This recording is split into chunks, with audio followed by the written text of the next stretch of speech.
నమో తస్స భగవతో అర్హతో సమ్మా సంబుద్ధస్స. భగవానుడు కొన్ని చోట్ల ఉపమానాలతో సూత్రాలను చెప్పడం జరిగింది. వాటిలో నుంచి ఈరోజు ఒక ఉదాహరణ చెప్పుకుందాం. ఇది ఒక ఇత్తడి పాత్ర గురించి చెప్పిన ఉదాహరణ. ఒకడు ఒక దుకాణం నుండి ఒక ఇత్తడి గిన్నెను కొన్నాడు. అది దుమ్ము కొట్టుకొని పోయి మొత్తం పాడైపోయి ఉంది. అక్కడక్కడ చిలిమెక్కి ఉంది. ఆ దుకాణదారుడు అశ్రద్ధ వల్ల అది అలాగే కొనుగోలుదారుడికి ఇవ్వబడింది. ఆ కొన్నవాడు దాన్ని తీసుకెళ్ళి అలానే ఒక మూలను పడేశాడు. దానిని ఉపయోగించడం చేత కాలేదు. ఆ గిన్నె ఇంకా దుమ్ము కొట్టుకుపోయింది, ఇంకా చిలుమెక్కిపోయింది. ఇంకా కొన్నాళ్లకు ఆ చిలుము ఎక్కిన చోట్ల చిల్లు పడడం మొదలైంది. ఆ పాత్ర పనికి రాకుండా పోయింది. ఈ ఉదాహరణ మనకి భగవానుడు ఇంకా వివరిస్తాడు. ఇలాంటి గిన్నె వంటి వాడు గత అకుశల కర్మల ఫలితంగా మనసులో కల్మష సంస్కారాలతో జన్మించి ఈ జన్మలో కూడా ఆ చిత్తాన్ని పదిలపరుచుకునే ప్రయత్నం ఏమీ చేయకుండా కామంతో, క్రోధంతో, అసూయ, లోభంతో, ద్వేషాలతో అహంకారాన్ని పెంచుకుంటూ పాపకార్యాలు చేసి పతనమై నిరేలో కలిగిపోతాడు. జీవితంలో మనసుని ఎప్పుడూ సాగు చేయడు, అంటే శుద్ధి చేసుకోడు, ధ్యానం చేయడు, సతి అన్నది ఎప్పుడు ఎరగడు, ఎప్పుడు కూడా పరాకుగా ఉంటాడు. తన మనోబలాన్ని కల్మషాలను వదలడానికి కాకుండా పెంచడానికి ఉపయోగించుకుంటాడు. ఇతరులు విమర్శిస్తూ వారిపై, అంటే మిగతా వారిని ఇతరులను విమర్శిస్తూ వారిపై నిందలు వేస్తూ జీవితాన్ని వృధా చేసుకుంటాడు. మూలనున్న దుమ్ము పట్టిన పాత్ర చీకట్లోనే ఉన్నట్లు చీకట్లోనే పుట్టి చీకట్లోనే బ్రతుకుతాడు. అంటే మనసులో అన్ని రకాల కల్మషాలతోనే పుట్టి అటువంటి జీవితంతో వాటినే పెంచుకుంటూ జీవిస్తూ ఉంటాడు. అతడు చిత్తాన్ని సరిగ్గా ఉపయోగించుకోడు. ఒక్కోసారి మత్తులో జోగులాడుతూ అస్సలు చిత్తాన్ని ఏ పనికి ఉపయోగించుకోడు. అంతా చీకటిగా ఉంటుంది అతని జీవితం అంతా. మరొకడు దుకాణానికి వెళ్ళి అలాంటి దుమ్ము కొట్టుకుపోయిన చిలుమెక్కిన ఇత్తడి గిన్నెనే కొన్నాడు. కానీ అతడు దానిని శుభ్రం చేసి వాడుకోవడం మొదలుపెట్టాడు. రోజు దానిని తోముతూ శుభ్రం చేస్తూ వాడుకోసాగాడు. అది ఎప్పుడూ మెరుస్తూ తలతలలాడుతూ ఉంది. ఎక్కువ కాలం మన్నికగా ఉంది. ఇలాంటి పాత్ర వంటి వాడు పుట్టడం కల్మషాల సంస్కారాలతో పుట్టిన ఎప్పుడో ఒకసారి మహాపురుషుల ధమ్మబోధన విని, లేకుంటే ఏదైనా సంఘటన ద్వారా తెలివి తెచ్చుకొని తన చిత్తాన్ని శుభ్రం చేసుకోవడానికి ప్రయత్నిస్తాడు. రోజు ధ్యానం చేస్తాడు. దుఃఖం నుండి మెల్లమెల్లగా కోలుకుంటాడు. జీవితంలో వెలుగు నింపుకుంటాడు. ఇరుగు పొరుగు వారితో మైత్రి భావనతో ఉంటాడు, అంటే స్నేహపూర్వకంగా ఉంటాడు. దానం చేస్తాడు. సత్యాన్ని తెలుసుకోవడం మొదలు పెడతాడు. చీకట్లో పుట్టిన వెలుగులోకి ప్రయాణిస్తాడు. శీలం, సమాధి, ప్రజ్ఞలను సాధన చేస్తూ అష్టాంగ మార్గమైన ముక్తి మార్గంలో పడతాడు.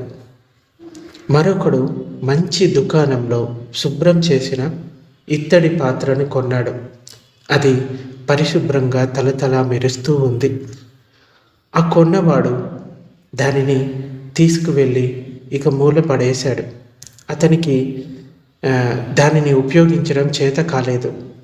క్రమంగా దుమ్ము కొట్టుకుపోయింది, చిలుమెక్కింది, చిల్లులు పడింది, పనికి రాకుండా పోయింది. ఇలాంటి పాత్ర వంటి వాడు మంచి పుణ్య సంస్కారాలతో జన్మించి సుఖంగా జీవిస్తూ ఇంద్రియ సుఖాలలో పడి దురలవాట్లకు లోనవుతాడు. మెల్లగా పాపకార్యాలు చేయడం మొదలు పెడతాడు. వెలుగులో పుట్టి చీకట్లోకి ప్రయాణిస్తాడు, నిరయలోకాలకి పోతాడు. మరొకడు మంచి దుకాణంలో దగదగ మెరిసే ఇత్తడి చెంబును కొన్నాడు. ఎంతో జాగ్రత్తగా దానిని వాడుకోసాగాడు. ప్రతిరోజు శుభ్రం చేస్తూ ఎన్నటికీ అలాగే తలతలలాడే విధంగా కొత్త దానిలాగే వాడుకున్నాడు. ఇలాంటి పాత్ర వంటి వాడు పుణ్యపారమితులతో పుట్టి పంచశీలాలను పాటిస్తూ సమాధి ప్రజ్ఞలను సాధన చేస్తూ ముక్తి మార్గంలో ముక్తి ఫలాలను పొందుతాడు. ఇతడు వెలుగులో నుంచి వెలుగులోకి ప్రయాణిస్తాడు. ఈ 4 రకాల వ్యక్తులని మనం చూడొచ్చు. ఒకడు చీకట్లో పుట్టి చీకట్లోనే ఉంటాడు. ఒకడు చీకట్లో పుట్టిన వెలుగులోకి ప్రయాణిస్తాడు. ఒకడు వెలుగులో పుట్టిన చీకట్లోకే పోతాడు. ఇంకొకడు వెలుగులో పుట్టి ఇంకా వెలుగు వైపుకే పోతాడు. మొదటి ఉదాహరణ ఏం చెప్పాడు? ఒక వ్యక్తి చెడు గుణాలతో పుట్టిన వాటిని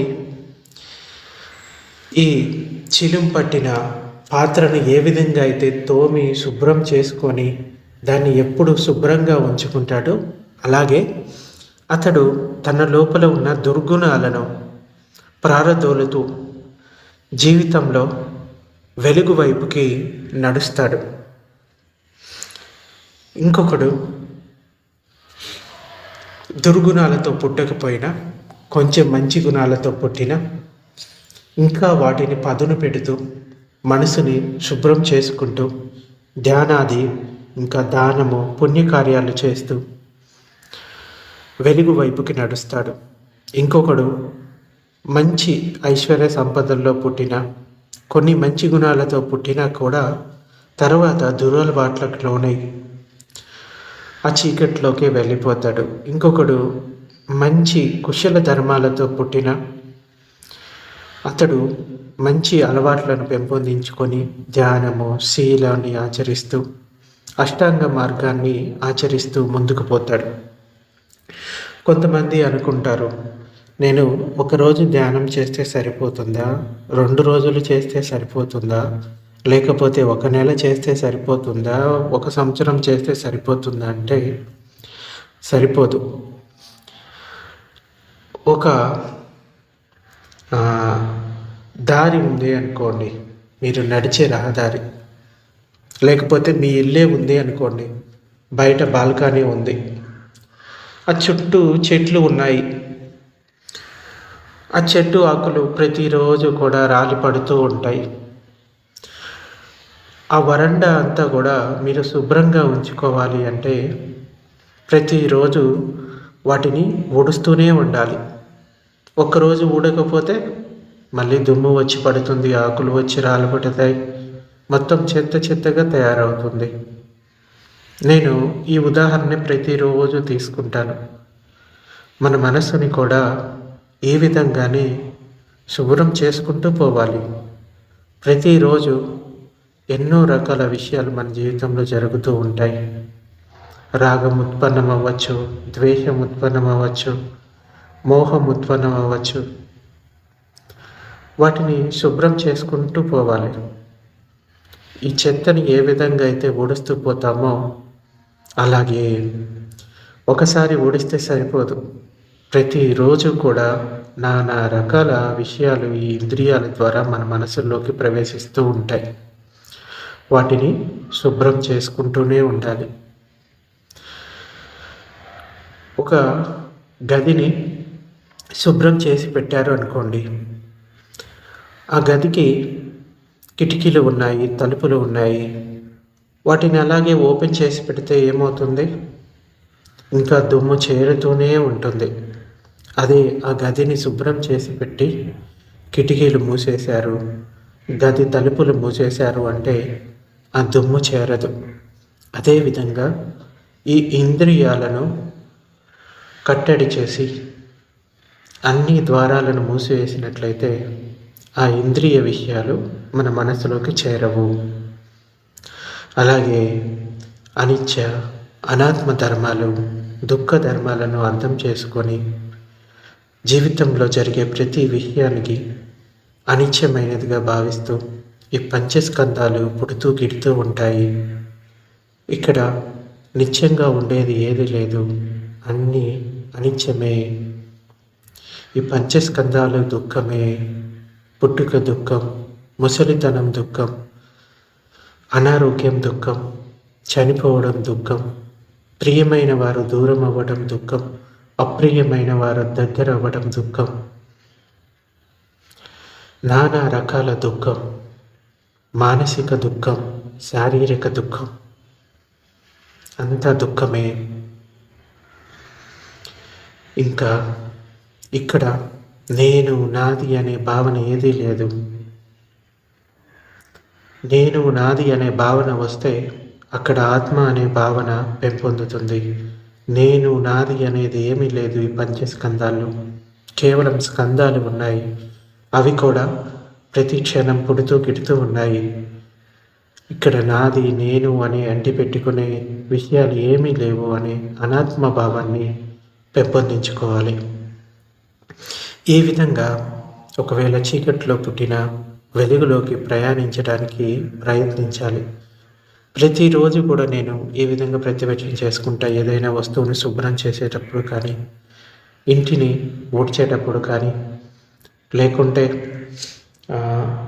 ఏదైనా వస్తువుని క్లీన్ చేసేటప్పుడు కానీ, మనం ప్రతిసారి క్లీన్ చేసి పెడితేనే అది శుభ్రంగా ఉంటుంది. లేకపోతే కొద్ది రోజులకి మట్టి కొట్టుకుపోతుంది, తర్వాత శిలిం పడుతుంది, ఆ తర్వాత ఆ వస్తువు మెల్లమెల్లగా పాడవటం మొదలవుతుంది.